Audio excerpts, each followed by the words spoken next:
Alors je viens de présenter les grands arbitrages du gouvernement sur la programmation des infrastructures qui fera partie de la loi d'orientation des mobilités que je présenterai au prochain Conseil des ministres.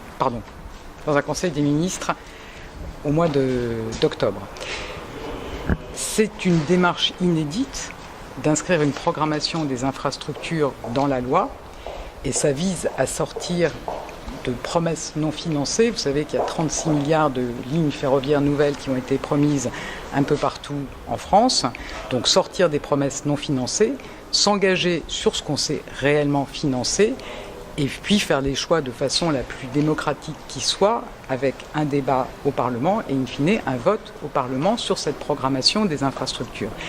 Et je voudrais souligner que c'est le fruit d'un travail considérable qui a été mené depuis 15 mois, après la pause sur les grands projets qui avaient été annoncés par le Président de la République.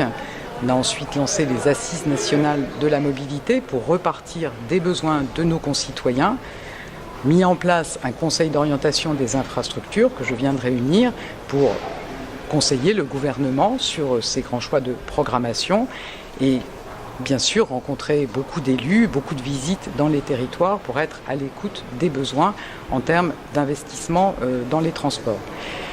Cette programmation des infrastructures, elle ne va pas conduire à investir moins, au contraire, on va investir plus puisqu'on va réaliser 13,4 milliards d'euros d'investissement sur le quinquennat, c'est-à-dire 40% de plus que ce qu'on a fait au cours du précédent quinquennat. Vous avez les financements ?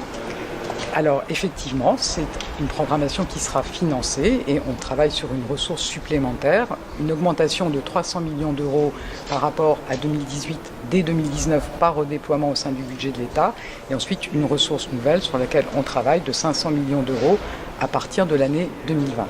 Donc on va investir plus et on veut aussi investir mieux avec une priorité assumée sur les transports du quotidien. Et donc, on a 5 grands programmes, 5 priorités qui sont affirmées dans cette programmation des infrastructures. D'abord, l'entretien et la régénération de nos réseaux existants. Je n'ai pas attendu la catastrophe de Gênes pour mesurer toute l'importance de l'entretien de nos réseaux. Dès cette année, on consacre 100 millions d'euros de plus à l'entretien du réseau routier et on va continuer à augmenter cet effort avec 25% finalement de crédits de plus sur ce quinquennat consacré à l'entretien des routes par rapport au précédent quinquennat et au global sur la décennie 70% de crédits supplémentaires pour les gros travaux sur le réseau routier et les ouvrages d'art. Donc la première priorité, c'est l'entretien et la régénération de nos réseaux. La deuxième priorité, c'est de permettre une offre ferroviaire plus importante autour des grandes agglomérations. Vous savez qu'on a beaucoup de villes en France dans lesquelles on a des embouteillages, beaucoup de pollution, beaucoup de gêne pour les habitants. Et on doit pouvoir mieux tirer parti du ferroviaire. Donc on a un programme important pour augmenter les capacités dans les gares, augmenter la performance de nos gares, avoir aussi des investissements sur des nouvelles signalisations et donc ce 2,6 milliards d'euros qui seront consacrés dans les 10 prochaines années à cette priorité. On a une troisième priorité qui est de terminer le désenclavement routier de notre territoire. Il y a encore trop de territoires, de villes moyennes qui attendent depuis des années la mise à niveau de la route nationale qui leur permet de rejoindre un grand axe ou d'aller à la métropole la plus proche. Et c'est des opérations repoussées de contrat de plan en contrat de plan. Donc on aura un programme d'1 milliard d'euros sur une vingtaine d'itinéraires.